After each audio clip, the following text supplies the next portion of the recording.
वो तो छोटी तीज है। पहला त्योहार कौन सा है? छोटी तीज। छोटी तीज को हम तो पहला त्योहार मानते हैं। तो आपने पूछा सर ये छोटी तीज कब आती है, तो हमने कहा कि ऐसे ऐसे चैत्र, वैशाख, ज्येष्ठ, आषाढ़, श्रावण एक महीना आएगा, 5वां महीना का, ठीक है। फिर श्रावण में कृष्ण पक्ष आएगा, हाँ ठीक है, उसमें कुछ भी नहीं। फिर आएगा शुक्ल, कि ठीक, ब्राइट। फिर उसके 1 तारीख, 2 तारीख और 3 तारीख तीज है। हिंदी में लिखो तो तृतीया, अंग्रेजी में लिखो तो third bright day of Shravan.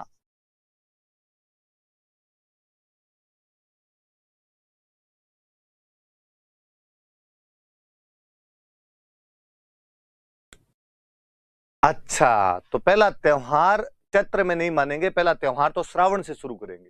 कि त्योहारों की शुरुआत तो श्रावण से करनी है, और वो भी छोटी तीज से करनी है। और छोटी तीज कब आती है? श्रावण शुक्ल तृतीया। अब कोई पूछे कि हिंदू त्योहारों की शुरुआत कहां से होती है? छोटी तीज, वह कब आता है? श्रावण शुक्ल तृतीया। या कोई पूछ ले कि हिंदू त्योहारों में पहला त्योहार कौन सा है? छोटी तीज, वो कब आता है? तो श्रावण शुक्ल तृतीया। फिर अंतिम, अंतिम हमने कहा गणगौर। अंतिम त्योहार गणगौर है। गणगौर के बाद हम कहेंगे त्योहार खत्म हो जाए। और गणगौर कब आएगी? ये उस पहले महीने में आ जाएगी, चैत्र में आ जाएगी। ऐसे चैत्र आएगा, उसका शुक्ल पक्ष आएगा, उसकी जो तृतीया आएगी वो गणगौर है। दोनों में तृतीया है, दोनों में शुक्ल पक्ष में। जहां तृतीया है इसका मतलब पार्वती मां की पूजा हो रही है। जहां पर भी तीज बोले, तृतीया बोले, इसका मतलब पूजा किसकी कर रहे हैं? मां पार्वती की पूजा की जा रही है। ये बात भी याद रहे कि तृतीया या तीज का मतलब पार्वती है, इसका मतलब वहां पे पार्वती की पूजा की जा रही है। तो अच्छा, साल की शुरुआत भले ही चैत्र से होती हो, पर त्योहारों की शुरुआत तो श्रावण से करनी पड़ेगी आपको। उल्टा चैत्र में तो हमारे त्योहार खत्म हो जाएंगे, सर्किल ऐसे घूमेगा, त्योहारों वाला सर्किल ऐसे घूमेगा। मम्मी अक्सर कहती रहती है गांव में, तीज त्योहारा बावड़ी न लेडू भी गणगौर। तीज त्योहारा बावड़ी लेडू भी गणगौर। एक शब्द है इसमें बावड़ी।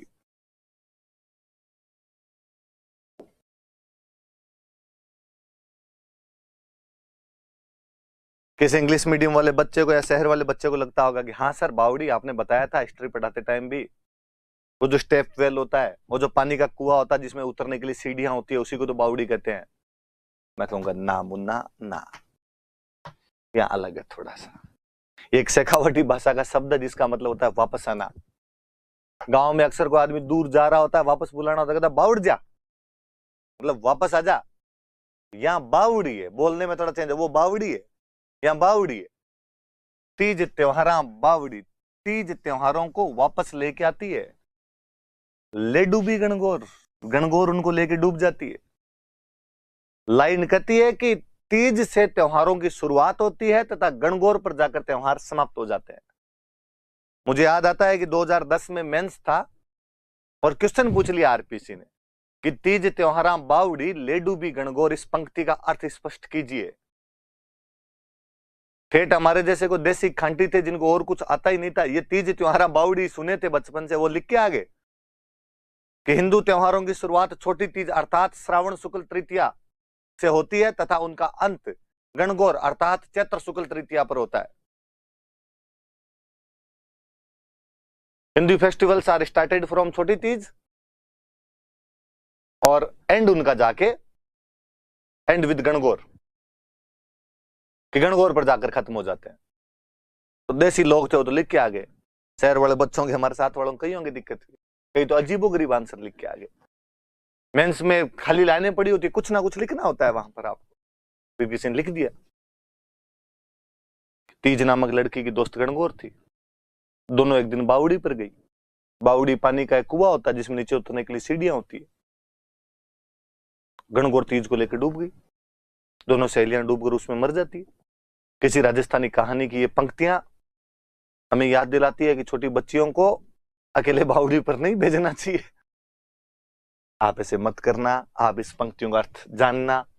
कि तीज त्योहार बावड़ी ले डूबी गणगौर का मतलब है कि तीज के साथ त्योहार शुरू होते हैं, तीज त्योहारों को वापस लेकर आते हैं। तीज कौन सी? छोटी तीज। छोटी तीज कब आती है? श्रावण में। श्रावण में कब आती है? तो शुक्ल पक्ष की तृतीया को। ले डूबी गणगौर, गणगौर उनको लेकर डूब जाती है। गणगौर के साथ में त्योहार खत्म हो जाते हैं। कभी और ध्यान रखना, तीज गणगौर ये सब पार्वती माता होती है, पार्वती माता की सवारी निकालते हैं, सवारियों का तालाब में विसर्जन करके आते हैं बाद में। गणगौर के साथ में त्योहार डूब जाते हैं, तीज के साथ में त्योहार वापस शुरू होते हैं। सिंपल सा इस लाइन का अर्थ ये था। अब आगे, अब हम त्योहार पढ़ते हैं। अब आपने कहा कि सर अब समझ में आ गया कि त्योहारों की शुरुआत श्रावण से करनी। एग्जैक्टली, इसीलिए हमने पहले महीने का नाम लिखा है श्रावण। आपने कहा सर छोटी तीज से करनी है और वो शुक्ल पक्ष में आता है। हाँ, इसीलिए हमने कृष्ण पक्ष को खाली छोड़ रखा है कि बाद में देख लेंगे कृष्ण पक्ष में क्या आता है क्या नहीं आता है। एक बार तो त्योहारों की शुरुआत की जाए, और त्योहारों की शुरुआत कहां से की जाए? तो छोटी तीज से की जाए। इंग्लिश में भी एग्जैक्टली छोटी तीज लिखना इसको, कोई स्मॉल थर्ड डे टाइप का कर मत लेना कुछ कि आपको लगे यार ये लिख देते हैं, नहीं छोटी तीज ही लिखा जाना चाहिए। तो तृतीया को छोटी तीज। अपने काम की बात कि छोटी तीज सबसे अच्छी कहीं पर यदि मनाई जाती है तो जयपुर। आपसे कोई पूछेगा कि छोटी तीज कहां की फेमस है, बिना सोचे समझे बताना कि सर छोटी तीज है वो जयपुर की प्रसिद्ध है। आपको पूछेगा कि हम छोटी तीज मनाते क्यों हैं, मैं कहूंगा छोटी तीज हमारे पति पत्नी के प्रेम का त्योहार है। पति पत्नी के प्रेम का त्योहार है।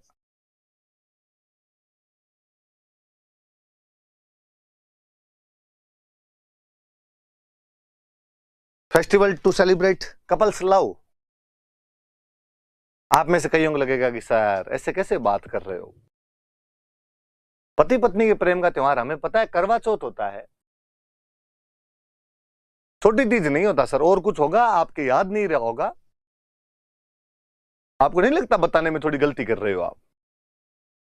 मैं कहूंगा कि नहीं, मैं एकदम सही हूं। राजस्थान में पति पत्नी के प्रेम का त्योहार छोटी तीज ही होता है। तो सर करवा चौथ, तो मैं वापस कहूंगा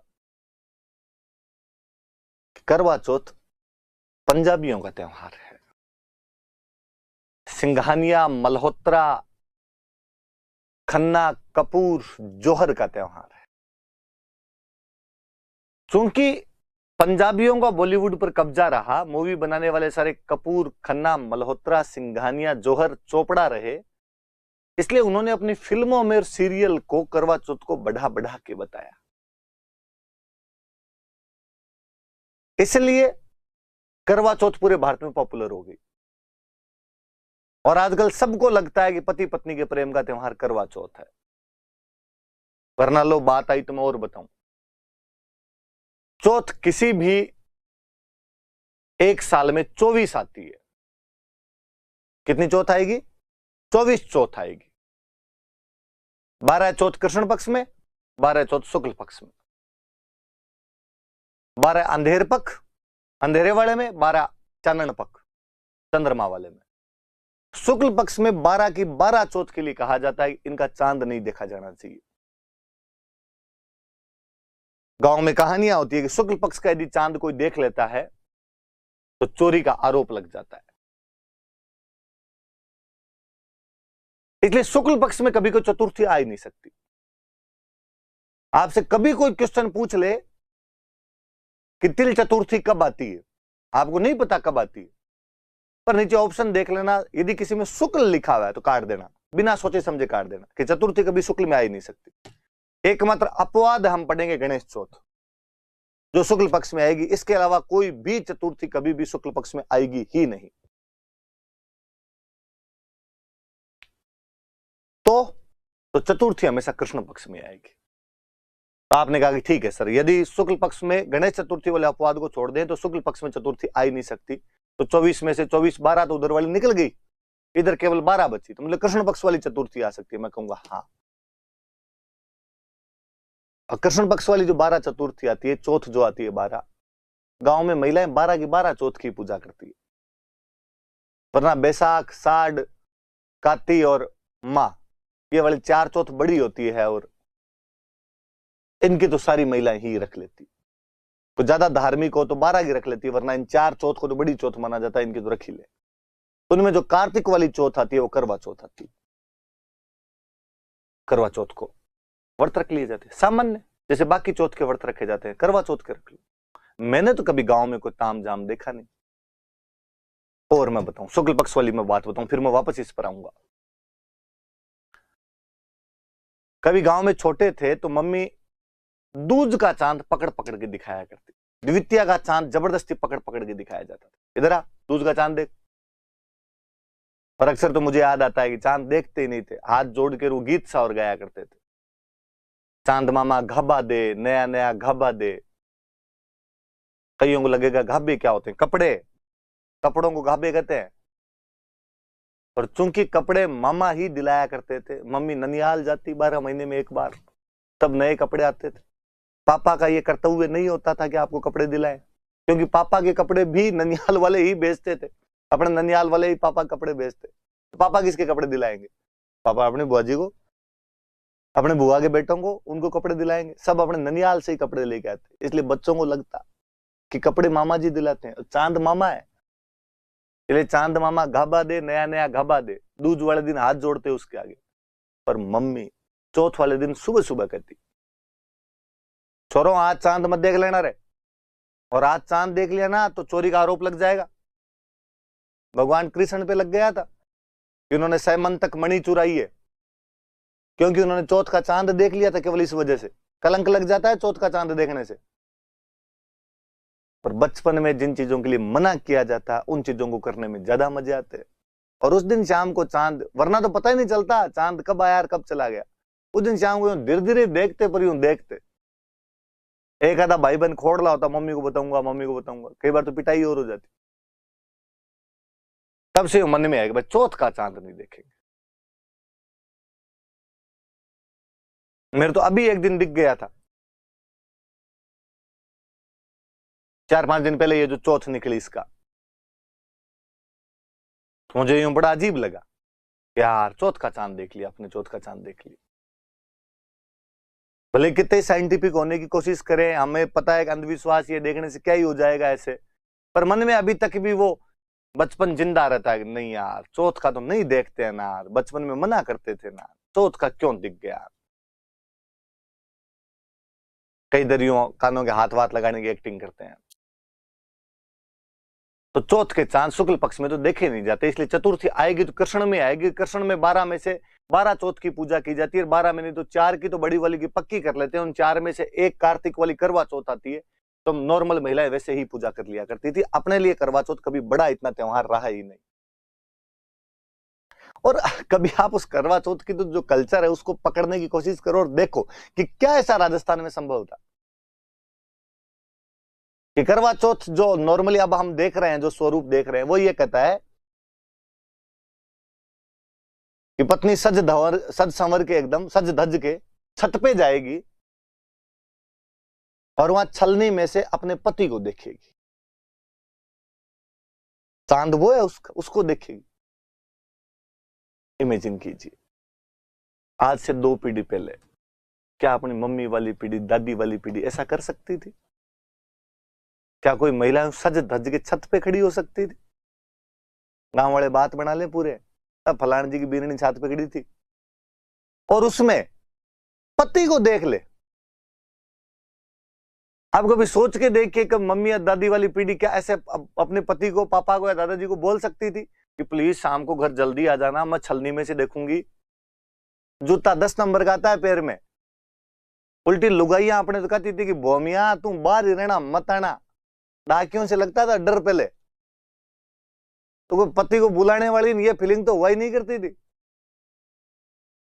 अपने चौथ चांद देखा, शाम को रोटी खा ली, दिन में कहानी सुन लिया करते थे। एक को बाबू कहानी आती थी, बाबू कहानी सुना दिया करती थी।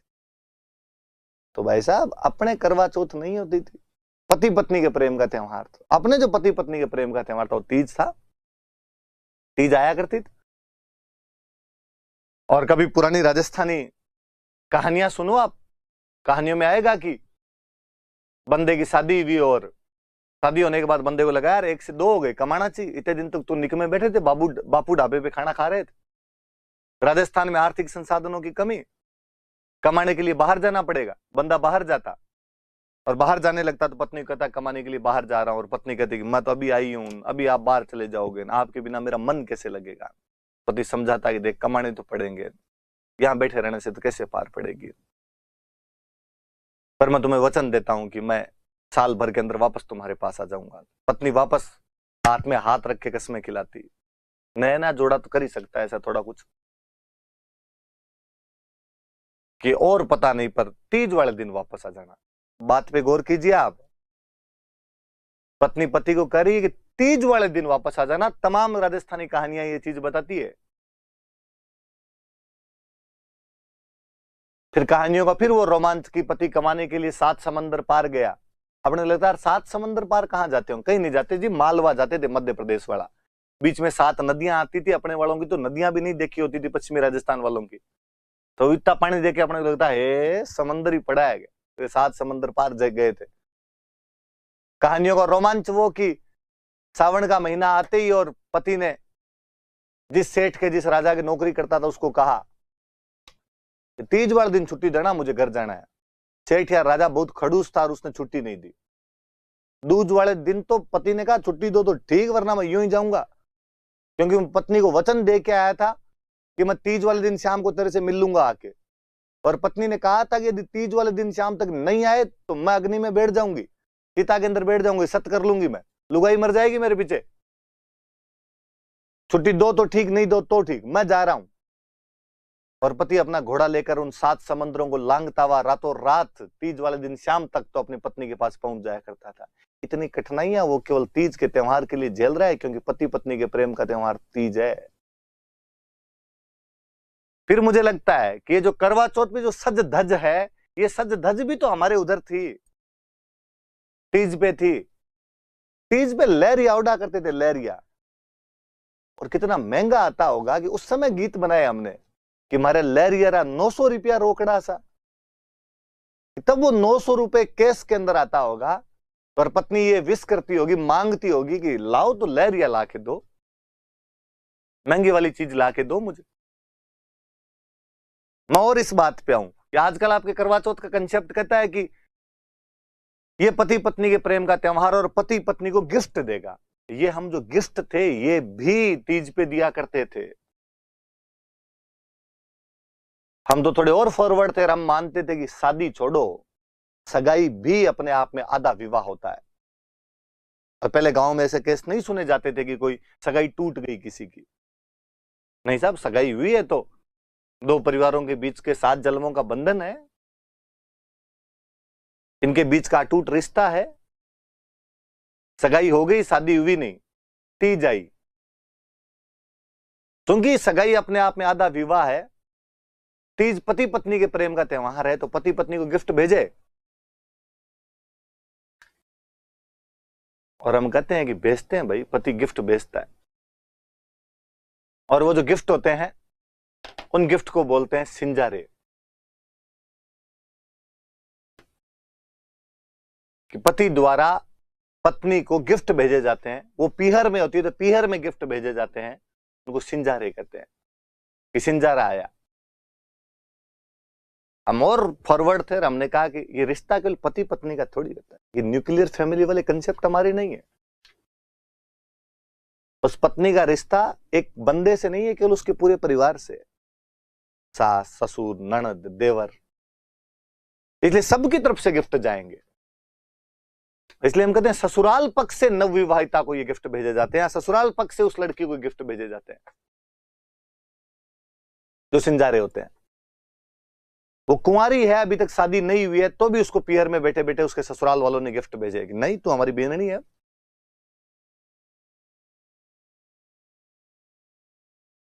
थोड़े दिन बाद उसकी शादी हो गई। शादी होने के बाद में वापस श्रावण आया, हमने फिर कंसेप्ट गढ़ा और कहा पहले सावन में सास बहू साथ नहीं रहेगी, और पहले सावन में सास बहू साथ रहे तो सास पे भार आता है, इसलिए बहू को पीहर भेज दो। इसलिए बहू को पीहर भेज दिया जाता, बीननी को पीहर भेज दिया जाता है। अब चूंकि बीननी पीहर है, श्रावण में तीज आएगी, पति पत्नी के प्रेम का त्योहार है, वापस गिफ्ट भेजे जाए, इसलिए वापस गिफ्ट भेजे जाते हैं, वही सिंजारे भेजे जाते हैं। इसलिए अक्सर गांव में सुनने को मिलता है, एक कुंवारो सिंजारो है ना, एक परिणेड़ो सिंजारो है। एक जो कुंवारी थी तब इसके गिफ्ट आए थे, एक जब वो शादी होके आ गई तब उसके गिफ्ट आए थे। फिर चूंकि अगले सावन से वो अपने वहीं रहती है, तो बाद में इतना आदान प्रदान अपने को देखने को मिलता नहीं। तो सिंजारे कब आए? तीज पे। लहरिया कब ओढ़े? कि तीज पे। पति 7 समंदरों को लांघता हुआ कब आया? तीज पे। पत्नी ये धमकी कब दे कि तुम नहीं आए तो मैं अग्नि के अंदर प्रवेश करके सत कर लूंगी? तीज पे। इसका मतलब पति पत्नी के प्रेम का त्योहार तीज है। करवा चौथ है त्योहार, तो जितना तीज है उतना नहीं। इसलिए हे लड़कियों, तुम पर यह महती जिम्मेदारी है कि केवल इस कल्चर को पढ़ाई के लिए नहीं पढ़ना है, एग्जाम पास करने के लिए नहीं पढ़ना है। मैं नहीं कहूंगा आपसे कि करवा चौथ मनानी बंद कर दी जाए, मनाई जाए, धूमधाम से मनाई जाए, पर तीज बंद नहीं होनी चाहिए। तीज करवा चौथ से ऊपर वाला महत्व रखनी चाहिए। यह हमारा परंपरागत त्योहार है, यह पति पत्नी का त्योहार है। करवा चौथ हमने बॉलीवुड से सीखा है। इस बॉलीवुड ने कई कांड करवाए हैं अपने। राजस्थान में लड़कियों के शादी के बाद सरनेम चेंज नहीं हुआ करते थे। मुझे याद है आरपीसी ने एक बार एक क्वेश्चन पूछ लिया था कि राजस्थान में कौन सी जाति में लड़कियां शादी के बाद अपने सरनेम चेंज नहीं करती, और आरपीसी ने उत्तर माना राजपूत, कि राजपूतों में लड़कियां शादी के बाद सरनेम चेंज नहीं करती। मुझे लगा यार आरपीसी वाला भोला है पेपर बनाने वाला। इसने क्या कुछ एग्जाम्पल देखे, राजा का नाम जसवंत सिंह राठौड़, रानी का नाम हाड़ी रानी जसवंत दे। उसको लगा अच्छा सरनेम वही पड़ा है इसके। तो राजा का नाम सवाई जयसिंह कछवाहा, रानी का नाम के चंद्र कंवर सिसोदिया। हाँ इधर भी लपड़ा है। राजा का नाम कि राज सिंह सिसोदिया, रानी का नाम कि चारुमती राठौड़। और उसने कहा कि हाँ राजपूतों में लड़कियां शादी के बाद अपना सरनेम चेंज नहीं करती। तो उसने क्वेश्चन पूछ लिया। मैं कहूंगा कि यदि वो हमारे गांव में जाके किसी भी जाति या धर्म के अंदर पूछता तो डोकरियां बताती कि मारो गोत ओ है, अंको गोत ओ है। अंको मतलब पति वालों का गोत्र ये है, मेरा गोत्र तो वही है। मैं कहूं आज भी घर पे दादी जी बैठे, उनसे पूछ लेना कि तुम्हारा गोत्र क्या है। यदि आप वाला बता दे तो आप जैसे कहो वैसे करें। तो करके देखना, पहले इस्तेमाल करें फिर विश्वास करें। नहीं बताए सरनेम चेंज होते ही नहीं थे। ये महाराष्ट्र की प्रक्रिया है, वहां पर सरनेम चेंज हुआ करते थे। आजकल हम भी देखते हैं, देखा देखी लड़कियां सगाई होती फेसबुक पे ही सरनेम चेंज कर लेती। अपने कई बार लगता है यार ये तो फ्रेंड थी नहीं अपने एफबी पे, फिर कोई प्रोफाइल खोलो तो पता चलेगा अच्छा गॉट एंगेज्ड। इतने में ही जल्दी असर नहीं आया। पहले अक्सर गांव में हुआ करता था कि बाई का ब्याह करते, बाई पहली बार ही जब पियर आती ना तो ससुराल वाली भाषा बोलती। अपने राजस्थान में भाषाएं अलग अलग, कोस कोस पर बदले पानी, 3 कोस पर बदले पानी। तो भाई ससुराल वाले थोड़े बहुत जो शब्द होती ससुराल वाले बोलते, और गांव में कहते भाई सासर रंग जल्दी चढ़ो। मुझे लगता है आजकल बाई को सासर जाने की जरूरत ही क्या है। बाई सगाई के बाद भी रंग चढ़ाती है, सगाई के बाद ही अपने सरनेम चेंज कर लेती है। इसलिए है लड़कियों, पापा वाला सरनेम बेहद अच्छा है, वो बाई ब्लड है, तुम्हारी जीनियोलॉजी जुड़ी हुई है उससे। पति वाला सरनेम बच्चे लगाएंगे, तुम तो अपने पापा वाला सरनेम लगाओ कम से कम। बॉलीवुड ने कई काम करवाए हमसे। बॉलीवुड ने देवी देवता चेंज कर दिए भाई अपने। कौन जानता था 2 पीढ़ी पहले वैष्णो माता को? वैष्णो माता से माफी मांगते हुए 100 सलाम महाराज माफी देना। पर 2 पीढ़ी पहले वाले को पूछो अपने राजस्थान में वैष्णो माता का नाम भी सुना था क्या? कोई गया था क्या तुम्हारी 7 पीढ़ियों में भी वैष्णो माता की? करणी माता, जीर्ण माता, शीला माता, जमवाई माता, चामुंडा माता, आई माता भरी पड़ी थी अपने यहां पे। एक पंजाबी आए, गुलशन कुमार जी, पंजाबियों की देवी मां वैष्णो है, पहाड़ों के अंदर है, पंजाब के पास में, वो जाया करते थे। उन्होंने जब गाने बनाए, गुलशन कुमार जी ने जब गाने बनाए, वो तो अपनी माता जी का बखान करेंगे, उन्होंने वैष्णो माता जी गाने बनाए, पूरा राजस्थान जा रहा है उधर, पूरा नॉर्थ इंडिया जा रहा है उधर। और मुझे लगा यार वहां से हम कई कंसेप्ट और सीख के आ गए। पंजाबी बड़े एनर्जेटिक लोग होते हैं और जाते हुए जोर जोर से नारे लगाते, जोर से बोलो जय माता दी, आगे वाले जय माता दी, पीछे वाले जय माता दी। मुझे लगता है यार ये तो अपने तो होता ही नहीं है। अपने तो मंदिर जाते हैं तब कहते चुप, बोलेगा नहीं अगर कोई, बड़े हैं सामने देवी देवता, उनके सामने चरचर चरचर करते रहते हो, एकदम चुप रहो, मोबाइल साइलेंट करके जाते हैं। मुझे कई बार बड़ा अजीब लगता है कि मैं वैष्णो करणी माता मंदिर में गया हुआ होता हूँ और वहां पे कोई लड़कों का ग्रुप आता है, यहाँ चुपचाप माँ की भक्ति कर रहे होते हैं, माँ को याद कर रहे होते हैं, और कोई जोर से आगे बोलता है, जोर से बोलो सच्चे दरबार की, करणी माता की। मुझे कई बार उन बच्चों को समझाने का जी करता है कि बच्चों नहीं, अपने वाली जो मम्मी है, अपने वाली जो माता है, ये शोरगुल पसंद नहीं करती है, नाराज हो जाएगी। फिर कई बार लगता है कि यार बच्चे कह देंगे कि नहीं सर, नहीं भैया, माता कभी कुमाता नहीं हो सकती, मम्मी अपने बच्चों पे कभी नाराज नहीं हो सकती, शोरगुल करेंगे तो भी वो नाराज नहीं होगी। तो मुझे वापस उनको कहने का जी करता है कि जिस भाषा में तू जय बोल रहा है, ये भाषा माता को नहीं आती। ये जय माता दी, ये दी वाला जो वर्ड है ना, ये पंजाबी है। अपने वाली जय माता जी, जय माता की, जय माता री है। तू जोर से बोलो जय माता जी, जय माता की, जय माता री बोले तो समझ आएगा। पंजाबी नहीं आती करणी माता को, जीवन भर देशनों की रही थी, बीकानेर में रही थी, डोगरी के पल्ले नहीं पड़ेगी ये वाली भाषा। प्लीज मत बोल। बॉलीवुड क्या क्या नहीं करवाए हमसे। वैष्णो माता जाना उनके होता है जिनको मनाने होते हैं हनीमून। घर वालों को सीधा कह दिया हनीमून मना के आना है, तब तो आज भी पश्चिमी राजस्थान में तो उल्टा लटका के चमड़ी छोले कोई, तो कहा कि बेचारे लड़की का नाम लेके, और कहा लड़के ने जाके पापा गया मम्मी के पास मुंह बनाते हुए कहा, भोला बनते हुए कहा। ये जब 12वीं में पढ़ती थी तब इसके जात बोली हुई थी कि जोड़े से वैष्णो माता की जाके आएंगे।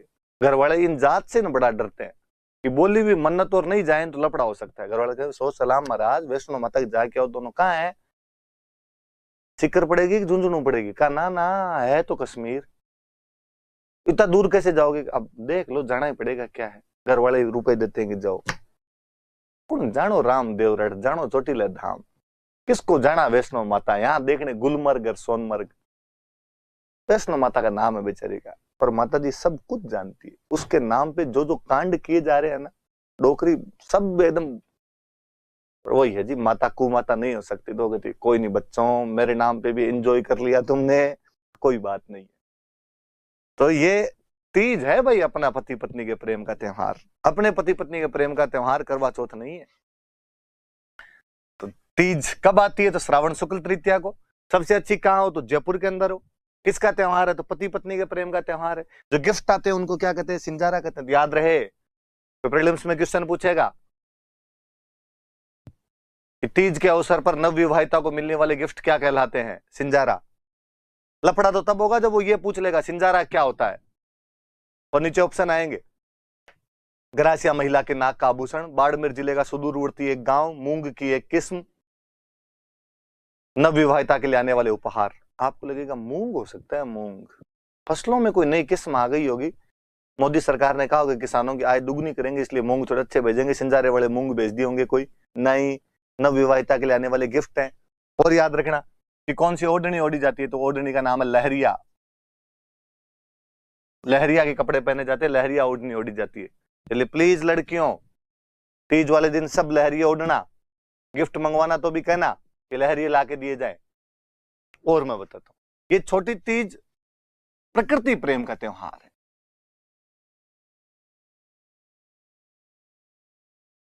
नेचर के साथ हमारा जुड़ाव, हमारी आत्मीयता, हमारा कनेक्शन दिखाता है। क्योंकि हमारी नेचर फलती फूलती भी तो श्रावण में ही थी, और नेचर फूलते फलती फूलती कब थी हमारे? इसलिए हमने श्रावण में झूले डाले, हमने श्रावण के झूलों के गीत गाए, बना रे बगम झूला गाला। मुझे और लगता है कि अपने वाले कितने इंटेलिजेंट थे। पश्चिमी राजस्थान वालों के बाग दूर दूर तक ही नहीं थे, खेजड़ी पे झूले डाले थे, पर गीत में गाया हमने कि बना रे बगम झूला गाला। मुझे लगता है कोई केरला वाले कोई गाना सुनाया जाए, उसको जब इसका अर्थ बताया, उसको लोग ओ नो, राजस्थान में इतने बाग है कि वहां पे झूले भी डाले जाते हैं। तो कौन समझाए कि हमारे वाले इंटेलिजेंट थे, लोगों को बावड़े बनाने के तरीके निकाल लिए थे हमने। और जयपुर की तीज सबसे अच्छी, माँ पार्वती, माँ तीज सवारी निकल रही है। कभी राजमहलों से सवारी निकला करती थी और उस समय सैनिक उसके साथ में जाया करते थे। रंग बिरंगी वेशभूषा के अंदर महिलाएं और पुरुष उस तीज माता की सवारी के साथ जाते, सैनिक साथ में होते, हथियारों के साथ में होते। माँ पार्वती जब खुद बाहर जा रहे हैं, 16 श्रृंगार किए हुए तमाम गहनों से सुसज्जित होकर जा रहे हैं, उनके साथ सैनिक नहीं जाएंगे तो कौन जाएंगे? आज भी पुलिस तो अब भी जाती है, भले आप ये कह दो कि वो अब कानून व्यवस्था को कंट्रोल करने के लिए जाती है, पर दृश्य तो एकदम वैसा होता है आज तीज। और जयपुर की तीज तो क्या गीतों में गाई गई है। आज ही वो मेरे एक दोस्त हमेशा हंसते रहते हैं कि गांव की महिला के दो ही सपने होते हैं, एक तो उसे जयपुर की तीज देखनी होती है, एक उसे गाड़ी में अगली सीट पर बैठना होता है। ऐसे गांव के अंदर महिला को बराबर वाली सीट पे नहीं बिठाते, वो पीछे बैठ, महिला चाहती है कि धकली सीट पे बिठा ले, आगे वाली सीट पे बिठा ले, तो यूं जमारो सुधरे। या कोई जयपुर की तीज दिखा दे, हमने गीतों में गाए, कोई जयपुरी की तीज दिखा दे हमारा रसिया, तो जयपुर की तीज याद रखिए। फिर शुक्ल पक्ष में एक त्योहार हो रहा था पूर्णिमा को, रक्षाबंधन, आप ज्यादातर जानते हो, पर हम गांव में आप कभी सुनना, हम इसको रक्षाबंधन नहीं बोलते, राखड़ी पूनम, रख पुन्यू।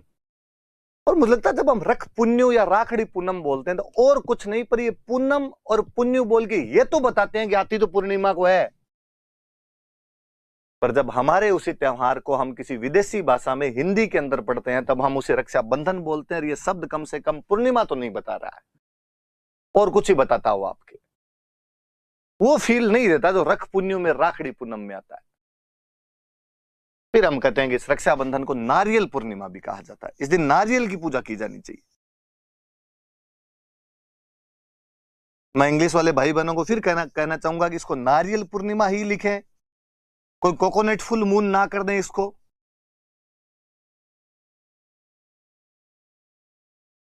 ये नारियल पूर्णिमा ही है। कभी घरों में देखा हो तो जब विधि विधान से रक्षाबंधन मनाते हैं तो बाकायदा हाथ में नारियल दे के फिर बहनें राखी बांधती है। ये नारियल पूर्णिमा है। हम इस दिन श्रवण कुमार की पूजा करते हैं।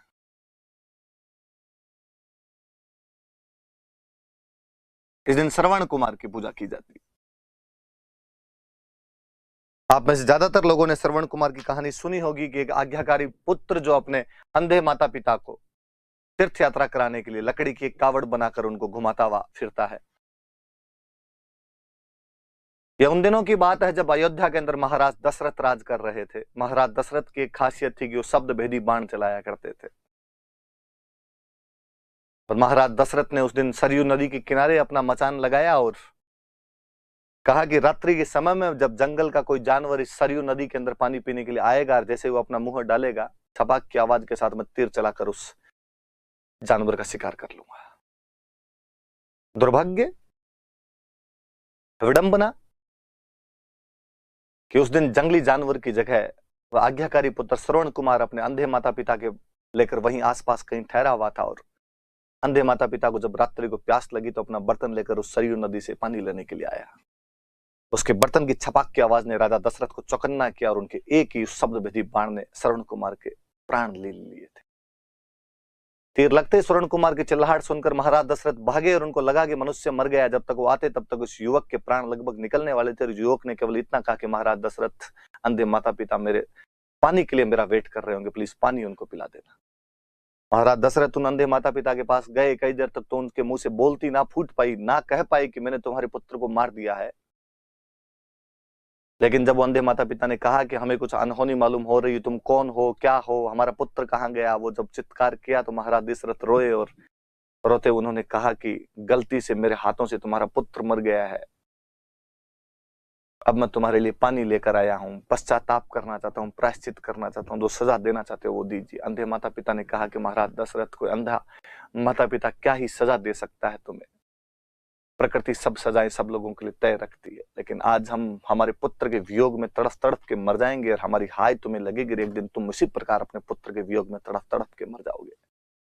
कहानी आगे कहती है कि काफी दिनों बाद जब महारानी कैकेयी के वरदानों के कारण महाराज दशरथ को अपने पुत्र राम को वनवास देना पड़ा, तो महाराज दशरथ पुत्र राम के वियोग में उसी प्रकार तड़प तड़प के मरे थे जिस प्रकार कभी श्रवण कुमार के माता पिता उसकी याद में तड़प तड़प कर मरे थे। वो दिन रक्षाबंधन का दिन था, वो श्रावण की पूर्णिमा का दिन था, इसलिए आज भी हम उस आज्ञाकारी पुत्र श्रवण कुमार की इस दिन पूजा करते हैं।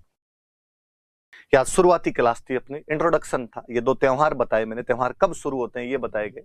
आप पढ़ना, कल वाली क्लास से हम और ढंग से शुरू करेंगे कौन कौन से त्योहार है, थोड़ी सी बातों को समझने की कोशिश करना। जिन लोगों का कल्चर से ज्यादा कोई वास्ता नहीं है वो थोड़ा ज्यादा इंटरेस्ट लेना, जिनका वास्ता है वो मुझे लगेगा कि उनको आता ही है वो थोड़ा कम इंटरेस्ट ले लेना। बेसिकली जो पूर्वी राजस्थान के भाई बंधु है वो थोड़ा ज्यादा ध्यान रखना, क्योंकि अक्सर मैं कहता हूं कि हमारे पश्चिमी राजस्थान में कल्चर होती है और पूर्वी राजस्थान में एग्रीकल्चर होती है, इसलिए तुम्हारे लोगों का इधर कल्चर से काम नहीं पड़ा, हमारे खाने के दाने थे नहीं तो हमने व्रत ही रखे और कुछ किया भी नहीं था हमने। Thank you.